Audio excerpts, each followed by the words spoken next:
Ladies and gentlemen, well, welcome to Meet People, the podcast of the Southwest Meat Association. I can't wait to have these conversations, and we're going to do everything we can to make it entertaining and valuable and a great representation of meeting the people. Well, folks, we're just here chatting. It's Dr. Savell, Dr. Jeff Savell. He's like the godfather of meat science, and he's been kind enough to spend some time here on the Meet People podcast with you and me, and we're going to talk about his career, touch on the high points, because it is a pretty illustrious, storied journey you've had, and we're all super appreciative because you've led the industry in a lot of ways. So welcome. Thanks for being here. Well, good to be here. Glad to spend some time with you. Yeah. I don't even really know where to start, but since I don't know, where did you come from? Like, where did you grow up? What kind of childhood did you have? What was that like? Yeah.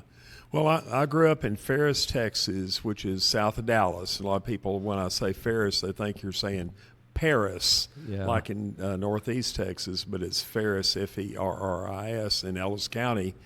And, I had the nice thing about growing up in a small town, we probably had 1,800 people in that. It was a school by the time I grew up in the 60s, kind of 60, and graduated high school in 71. But we were 20 miles from downtown Dallas. So that always made this kind of nice thing that you're in this kind of rural area, not like out in the country, but you had country around you, but then you could get on Interstate 45 and you'd be in Dallas in no time to go shopping or go on a date, go to the show and such. So I enjoyed kind of growing up in that kind of environment in that. I've told the story because I'll get people, so did you grow up on a farm or a ranch? I said, no, I didn't. I said, I grew up around ag. I showed livestock. I did livestock judging, meat judging, all those things in high school. But we didn't have a farm or ranch, but my dad worked around that. He worked around cotton gin. He'd be assistant manager of the cotton gin or the manager of the granary. He had trucks. His dad died in 1918 of the great influenza, of Spanish influenza. So when COVID came around, that was top heard of about mind, that recently. Because my mother would always say, well, your grandfather died in 1918, and my father was 11. So he made it to about the 8th grade, as much education he had, and so he had to do, and he was the only male left. There were 2 sisters. And so, he became, I don't know if he became the breadwinner, I don't know, in some of that. But somewhere in there pretty quick, he either got a truck or then he maybe got another truck. And I'm talking about like a bobtail truck. You could haul stuff, either take the sideboards off, and he hauled cotton bales or hay, or he'd put sideboards up and it'd be grain or whatever else. And my brothers told me, he said, well, how do you make a living? I said, whatever needed to be hauled, he would haul. Yeah. And he might go down the valley and get onions or something. I said, how did anybody know how to get a hold of you? There wasn't an internet. There wasn't anything. He said, people just knew. Yeah. The word spread. Somebody's got a phone number somewhere and they call you and you end up doing that kind of business. So I grew up around that, but then in high school, then I got active in ag and started showing, I had sheep. I had a flock of sheep. I had Hampshire, so, learned about that. Had a steer, a couple steers, had heifers, did some stuff. But I really enjoyed livestock judging and meat judging, and that was kind of where I think my first deal was meat judging, kind of getting into a packing plant, kind of seeing the mystique of that kind of planted some seed early in my life. Unfortunately for me, my father died when I was 15. So that kind of changed some things there. I was a sophomore in high school at the time, but I had the good, I tell everybody, I said, he didn't have the support, he was the male of the family in 1918, whenever this occurred. Sure. I said, now 1969, when this occurred in my life, I had a big brother and I had an ag teacher, and that made all the difference in the world to kind of keep me headed straight in making sure I had all the support I needed during that time period that was so critical. Man, you make me grateful I can still talk to my dad. Mm-hmm. You know, I could call him up right now and talk to him. And it's important. I hope the listeners, and you just see it in the meat industry. I think it's relevant to this conversation. The men in the industry take people under their wing. Mm-hmm. The ag teachers, the professors, they help parent you, you know, in ways that you kind of lost out on at the age of 15 with your dad. Mm-hmm. But you know, you recognize that you had the big brother and the ag teacher, and they led you along. Yeah, and I think you end up getting a community around you, and I was fortunate from that standpoint. You know, I tell everybody I was a late in life child, and that was part of the deal. My parents were in their 40s when I came around, and so that was one of the risk factors, I guess, and never really thought about that they could be gone before. Fortunately for my mother, she passed away when she was in her 80s, and I was, you know, in my 30s by that time, and so that, you know, I got to spend more time with her. And then I think also when Jackie and I got married 50 years ago now, we got married in 1975. Congratulations. Thank you. Hey, high five, Jackie. Bless her heart. Big round of applause. Yeah. And so because I'd been a late in life child, I want to make sure that when we started family, we started early because I didn't want to miss out on that opportunity. And I never thought about grandchildren. But I thought about children, and I thought about grandchildren later. And now I'm fortunate that I've got the grandkids that are around, and we're here at Southwest Meat Association Convention now, and I have 4 of the 5 grandchildren that are here at the meetings. And so now you get to participate in that. You know, my the thing about that age difference, you know, my grandparents were all born in the 1800s. Yeah. And, you know, if you just do the math on that, I mean, they were like 1880, 1885, and of course, they were gone either, you know, one of them was gone, obviously, when I talked about my father's father. And then there was a step grandfather who died about 1960. And then the rest of them, you know, 1960, 63 or 4, 5, you know, about 1970, I think, was my last grandparent, my mother's mother. And so, you know, I just didn't have a lot of time to spend with grandparents either. So it's good to be able to have the time to spend with your grandchildren and them have time to spend with me. It's been a blessing from that standpoint. Yeah. It's hard to tell that grandkid how valuable it is to have access to granddad. I don't know, what do they call you? Papa J. Papa J. So yeah. To have that access is super. Like I had it as a kid. Just my journey has been, I had both my parents, so I knew all my grandparents really well. They lived, and I got to know them. I kind of just took it for granted. I was too young, too immature to understand, wow, they're telling me stuff I really can't get any other way because of their age, their experience, the way the world was, that I'll never know because I just wasn't there. So it's really cool that the grandkids are getting that. The other thing I think as the host, I like to try to highlight the reasons SMA is so valuable, the association, the group of people, the leadership, and that's one of them. Your grandkids are here at the convention. I've heard it put this way. If you're in business and you never let your kids see anything but the hard work and the grind, they don't come to it. They look for some other thing. So like in ranching, you want to give your kid a calf and let them sell it so they can see, oh, this is an economic opportunity too. It's not just a sweat, break your back kind of thing. So this convention, the way people bring their kids, it gives them all that access to, I could do this for my career, my life, it could be something I could really enjoy. So I like that piece of the conference and the association. So as we're kind of, now we know where you came from, and you judged, almost everybody I've talked to has some kind of a story about Dr. Savell.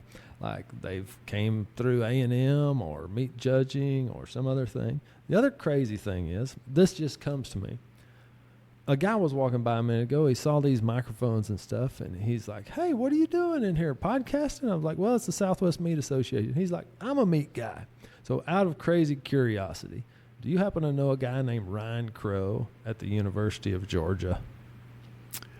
No. Well, this guy was like, you should talk to Ryan Crow. He runs the Meat Technology Center at UGA. And I was like, it could be the craziest circumstance that Dr. Savell happens to know that. There's guy. a lot of folks I know, and a lot of folks I know at Georgia. I'm not familiar with that name. There you go. Well, hey, Ryan, if you hear this, somebody's talking about you. Your ears should be burning. Yes.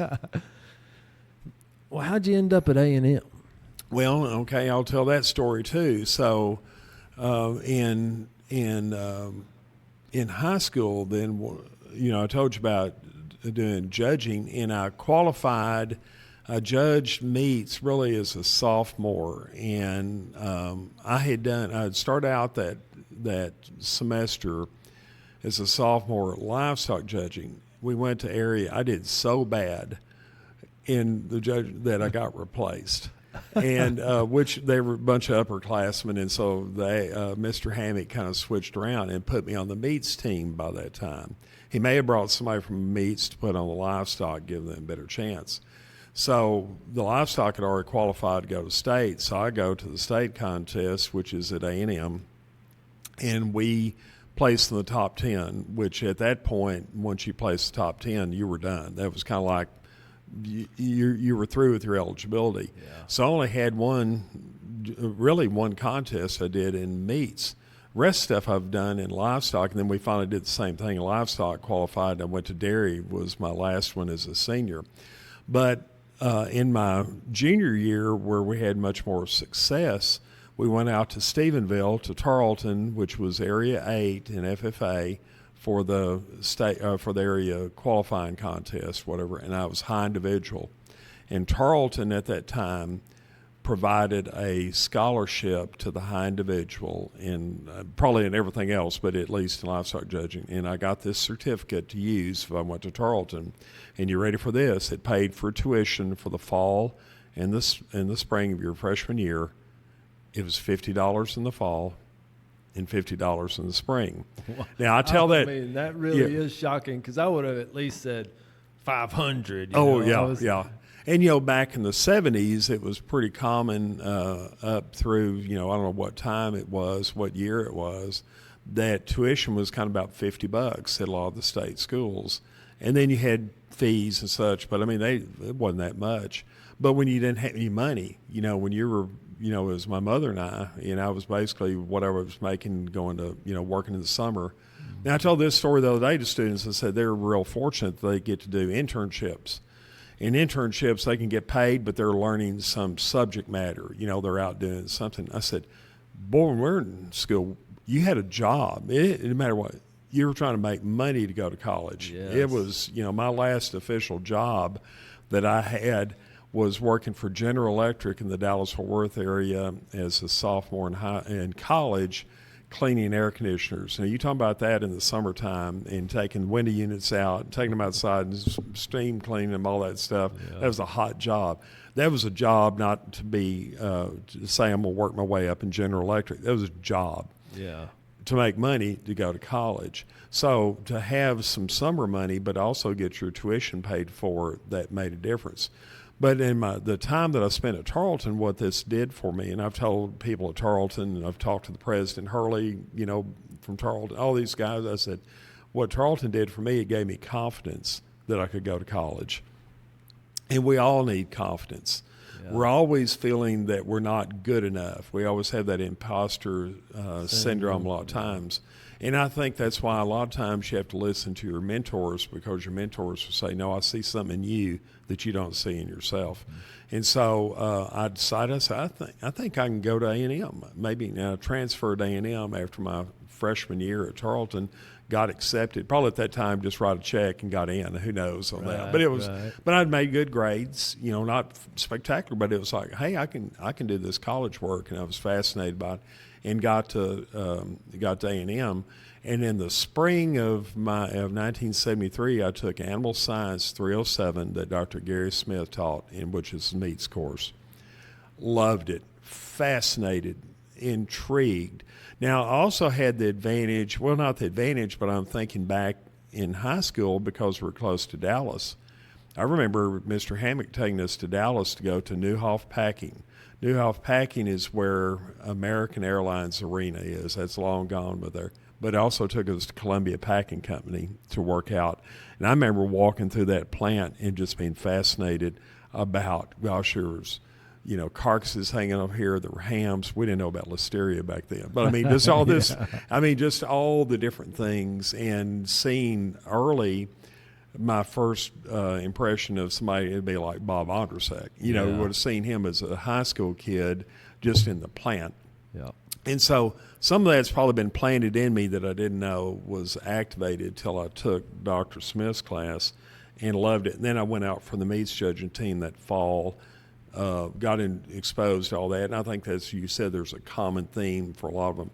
It's just a way, it's a competition. You try to explain it to somebody who says, that sounds stupid. You're going to go spend all your time in this refrigerator doing stuff. But it's the community, the bonding. It's all those things that are, helpful. And then decided I was going to go in the meat industry. When I first got to A&M, I was going to be a county agent. And that was kind of, if you asked me what to write down on a card, that's what it would have been. And I said, well, maybe there's a job in the meat industry, so I was going to get out, bachelor's, and do that. And then I said, well, maybe I can get a master's. So I decided to get a master's. Talked to Dr. Smith. I said, yes, you ought to do that. And then I was going to leave, go in the industry. And he said, why don't you get a PhD? And I said, I'm not smart enough to get a PhD. He said, oh, no, you let me be the judge of that. And that's the other story I've told before. You have to trust your mentors. And I've told that to his daughter and his granddaughters I've taught about, thinking about that you've got to trust people because they have so much more data. They've been around hundreds or thousands of people that they can evaluate compared to your N of one. Yeah. And then they go like, hey, I see this in you, in that trust. And so I started working on a PhD. Well, isn't it funny? I am interrupting. I apologize. Fine. But, I mean, it's weird how you've done so much. Like you went and got a master's degree, but the next step seemed too big or inappropriate. You know, it's like our minds are just crazy sometimes. Like they convince us it's not possible when there should be no logical reason to think that. Yeah. No, I think that's just kind of human nature. Yeah. I tell students now, I'm usually trying to convince them to do things, not talking them off the ledge. Yeah. A lot of times you'd say, well, my gosh, somebody needs to tell that person he's not going to be the president of the United States, whatever. I mean, or you can't have that. No, we're on the other end. We're on the end. I see this in you. Yeah. You can go do that. You can do these things. And so I see it from that other side. That happens. I had a mom and a daughter came by, and I've done this a couple times. They were talking about school work, trying to come to A&M, whatever it was. And I told the daughter, I said, I want you to hear this. I said, Mom may disagree, but hang with me for a minute. I said, Mom's default with you has been always to say no. Don't hang out with that person. Don't stay out too late. Don't do things you shouldn't do, all those things. I said, when you get to college, your default needs to be yes. Now, not bad stuff, but I'm talking about, hey, you want to go on a field trip? Go. Yeah. You want to go study abroad? Go. Get this work internship? Go. Go do things because those are the things that differentiate you from everybody else. Avail yourself of those opportunities. Don't just automatically, I can't do that. I'm not qualified. I'm not due. Yeah. If somebody sees something in you about inviting you to go do something, go do it. Because those are, don't let them be missed opportunities for you on that. If there was a yeehaw sound effect or a hey, listen to that sound effect, I'd be playing it because that's beautiful advice. It's so valuable. I got that advice from my dad. He was like, no, you're not going to college to sit in the dorm room with your high school buddies and hang out. You're going to get involved. So I didn't know what I was going to do, so I took ag economics. So I'm just going to classes, joined the ag economics club, met people. Like I was really more into livestock and animals and this kind of thing, but Dad was an ag economics guy and I didn't know what I was doing, so I just did whatever he did. But through getting involved, which was scary and kind of hard. You just have to walk in a room and say, hi, Mm-hmm. I'm here to be involved. Next thing you know, you're plugged in, you're making friends, you get those opportunities you're talking about. Do a field trip. I've used that analogy, and I know we're skipping over stuff. We can kind of back up. I've been the vice chancellor and dean for the last 3 years. I never had that on my radar.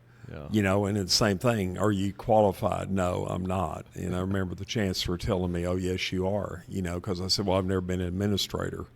Yeah. When he first, I talked to him about the job, and he said, you're a distinguished professor, so you've got some kind of street cred somewhere in that deal. Yeah. And then I got to thinking about all the things about it and threw my name in the hat and went through the process and was selected for it. So now I get to where I'm still teaching. And going back to the Animal Science 307 that I took with Dr. Smith over 50 years ago. I've been teaching that class for over 40 years now. And so, and I didn't think I was worthy to teach that. Right. And, but that has been my connection with so many people. And, there's almost all of the A&M students are people that have degrees after the 80s at least that are here at the convention. I've taught them. Mm-hmm. It's this incredible network of different people in that. But when I became dean, then it was like I've got to put another hat on, and a lot of that I've done on recruiting because I think it's important to recruit students. I figured out we can make a bigger change at Texas A&M University by recruitment of what we call the best and brightest students. They can walk on campus and make an immediate impact on our college.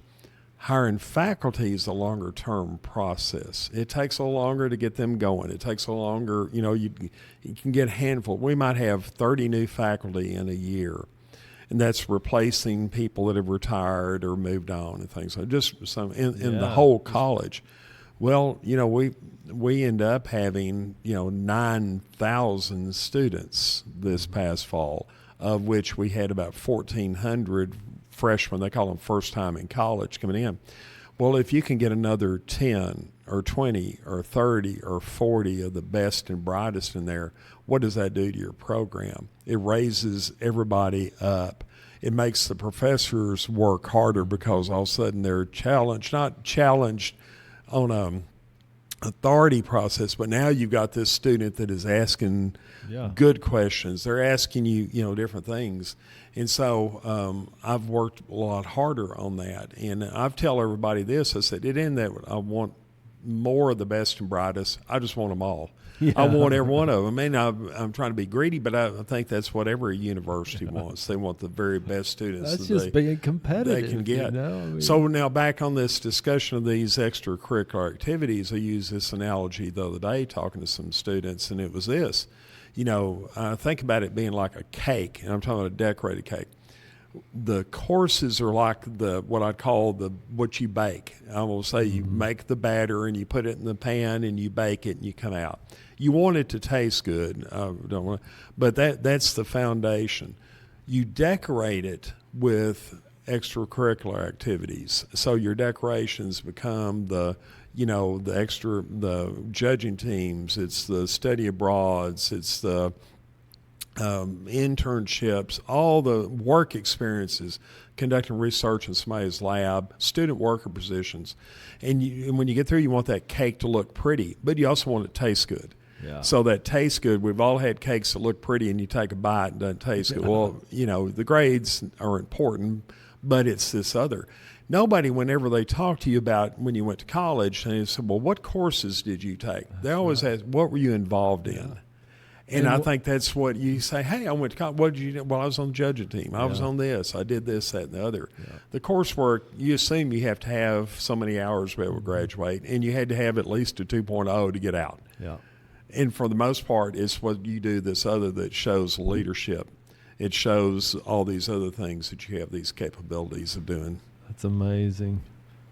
It's just true. I mean, it's so fun talking to you because you have a great way of articulating the truths of the matter and the experience to see it play out. It's like, look, I'm not just telling you this because I dreamed it up yesterday. I've lived it. I've seen it. There's 50 kids out here that I've taught and the number's way higher than that. I just pulled that number out of the air.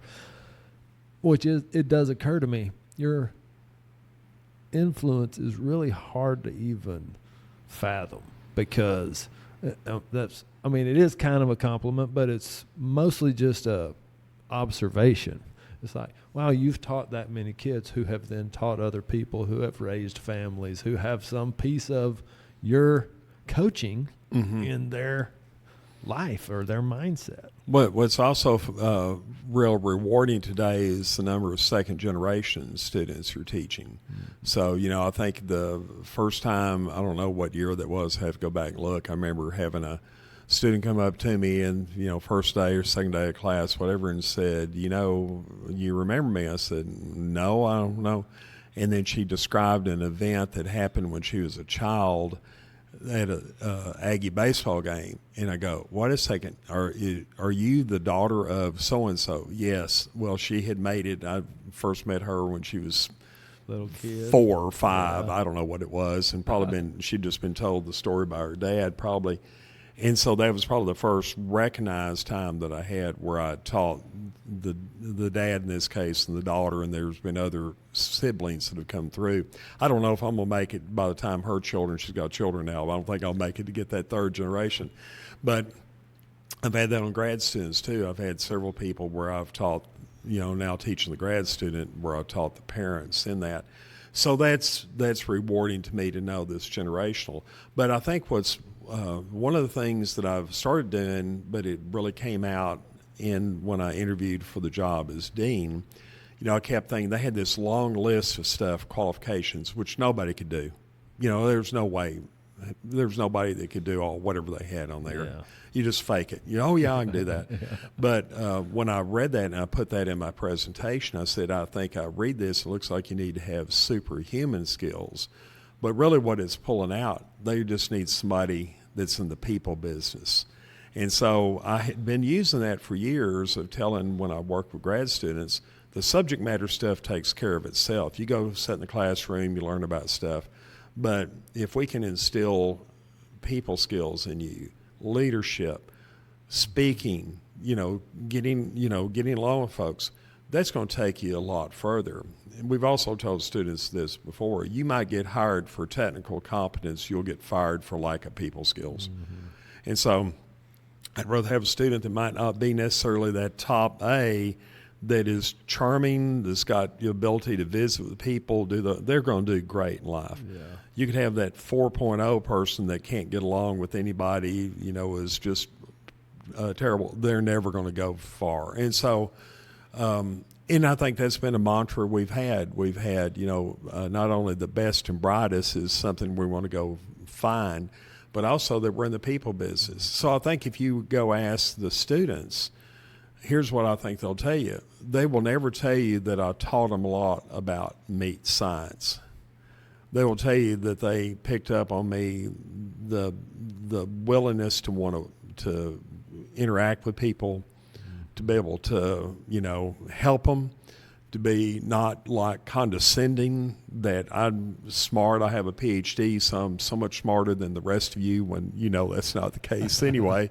But I think that the human side has been part of that, in the family side. And I think that's that probably I'd hope at the end of my life, when people reflect, it'll be much more of that than it will be I learned more about color of meat is red because of oxymyoglobin or some kind of stupid stuff like that, which is important, but that doesn't, you've got to have the ability to communicate, ability to see things in people, to help them be mentored, and people to feel worthy in whatever role they are.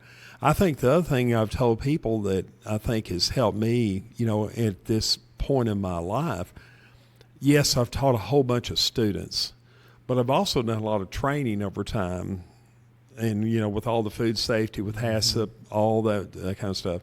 I've been in a lot of plants. I've been at different educational levels. I've been at people that would maybe have a GED, may not even have that, may have, language barriers, all the way up to multimillionaires and the business, whatever it may be. And I just feel comfortable because I think that's what we do, is we're just in the people business. And if you have that experience, then it's just you take that and you have then the ability whenever you need to get up and talk to people, you can talk to people at all levels because you've spent your whole career communicating with people regardless of what their background is or anything. And you just have learned to do that. Well, let's talk about your family for a second. So I mentioned Jonathan. You've mentioned your wife. Is there anybody else? Well, and I told you, Jackie and I have been married 50 years. We grew up together. There's actually a podcast on this that I had one of the students that needed to do a podcast, and she asked me one time, how did y'all meet? Yeah. And so I went through that, and of course there's no short stories with me. She is fascinated, so she interviewed me and interviewed Jackie. Luckily, the stories almost overlap. They're perfectly. Yeah. They were still probably, her thought versus mine. And she put that out in that. It's kind of interesting to listen to Jackie's side than listen to mine, but I thought that was fascinating. But anyway, I had attempted to date. I'll say date is probably a loose term. A young woman that I was infatuated with, but unfortunately she wasn't infatuated with me. And I'm a youngster. I'm 15, so my father had passed away. I told you at 15. So, this is kind of summer somewhere in there, and finally, I wasn't making much progress. I got one of those Dear Jeff letters that, thank you very much. I like you, love was not for a friend or something, but that's about it. And so I was just kind of bummed out, everything like that. Well, Jack had known her, but had not thought much about it. So we got back in the fall of our junior year. And we always sat kind of close together alphabetically because last name mine Savell, hers was Sparkman. And so, a lot of those places. So, again, I was familiar, but I wasn't out like, I've got to go find a girlfriend. And about October that year, she asked me on a date. And it was one of these, hayride type things. It was like the sunshine or Rainbow Girls. Hey, we're going to have a hayride. You want to go? I'm not doing anything. That'd be fine. So we went out. And this was on a Saturday night. We go to the hayride, come back, and I've told the grandkids this. I said what I remember is she sat by me in the pickup. The other girl wasn't sitting by me. We're coming back, take her back to the house. There may have been some smooching going on. I don't remember too much, other than I do remember this. As I'm driving down the road and country road going to her house about that time, she kind of looked at me. I felt the look. I'm driving, and all of a sudden she gave me a big old smack over on my right cheek, and I'm going, wow, what the heck's this? So I take her up to the house, and she said, oh, by the way, Daddy has tickets to the Cowboys for tomorrow. He's not using. You want to go to the Cowboy game with me? I'm going, well, yeah. So there was another couple we went to the Cowboy game.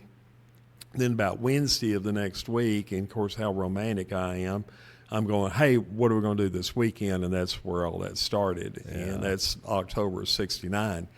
What's interesting, I've told that story over the years at different times, and one of the things that came up one time, I said, when were you going to tell me about the Cowboy game? And she's like, I was holding that. Yeah, and I'm going, I'm not smart enough to know that. She didn't give that one away at the start of the date. She's making sure this wasn't so apparently I wasn't too bad. That's right. You passed.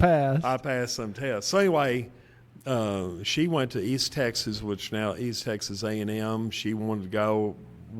I think we decided we're going to get married, in here. We were going along there. And I was at A&M. She decided not to transfer to A&M. It would have taken too much, so I'm going to finish out here as soon as I can. And then we got married as soon as I finished an undergraduate degree and started grad school. And that's when we got married and got that. I wanted to have the kids early. Our first child was Jennifer. My first SMA that I went to was 1978, and it was in Oklahoma at that event we went to, and Jennifer was like 9 months old, and we drove up there. I just started my job at A&M, And I remember all the people like Bob Ondrasek and Bob Wynn and Jan Wynn. Bob and Jan Wynn had grown up in Ferris. They'd lived in Dallas when this. We knew. They knew our families, and so that was a connection. And then we started meeting these people and started going to SMA, during that time period. We had a son, Jeffrey, that came along a couple years later. And then, so we had that. And then in 1983, Jonathan came along. And so that was kind of the three kids. And Jeffrey's not married, but Jennifer got married and has got the two children. Jackson has been coming to SMA with us. He's working at the Rosenthal Center. He's now a sophomore at A&M. And he just loves, he loves this. He loves sitting around here listening to all these things. So he may be one that goes to the meat industry in that. His sister is Lauren, and she's 16, and I think she wants to be a lawyer because she loves to argue. Then that's their two kids. They live in McKinney, and then Jonathan lives Fort Worth. Jonathan kind of followed. He ended up working at Rosenthal with Ray. Then he went to work at Standard Meat because he'd done internships with them, got a connection, and that's where those connections are so important. And he's done so well there. And he's got the three daughters, and that's Kate and Nora and Emma. And so we call those the Savell sisters, and so they're fun to be around. And so it's nice to have the kids and all the things there. So we've had two of them. Jeffrey ended up going to the University of Texas to be with his own kind, so that was okay over there. And then Jennifer and Jonathan went to A&M, and it was nice to have this generational. And now with Jackson, that'll be the third generation Aggie within our family. Wow, thanks for telling me all that. It's just cool to see how the puzzle pieces kind of all fit and they come together, and you don't get to dictate how it goes. You just kind of play the game, and sometimes even the puzzle pieces change shapes at times. It's like, oh, wow, that used to fit right there, but it doesn't anymore. Now what are we going to do? And it's cool that you've had 50 years of time with your wife, that y'all have built this life together. I mention it because whomever may be listening can just find some, what I call it, hope in that. It's like, cool, yeah, well, I could be like that someday, So I look up to you. I appreciate you. I see your legacy in this association at Texas A&M, in this industry, and I don't know any other way to say it, but just keep it on, Dr. Savell. We love you. We appreciate you, and thank you so much for being on the Meet People podcast. Well, thank you so much for allowing me to come share a little bit of my life and some of the connections. And I think as we end up here, I think one of the things that I've tried to do too, when students come out of high school, they have a good connection with the teachers in high school. It's like they might have, they're the teacher's children, you might be in the same class, or they're your neighbors. Yeah. There's something. You get to college and it becomes mystical. These people have PhDs. They're in, something, you're in a big classroom, they're up in the front and all that. And what I've tried to do is try to humanize the faculty part of this, because you want to know that we're humans. Yeah. We have, and I've told the students this, I said, we laugh and we cry. Yeah. We all, life things happen to us too, just like it does your family.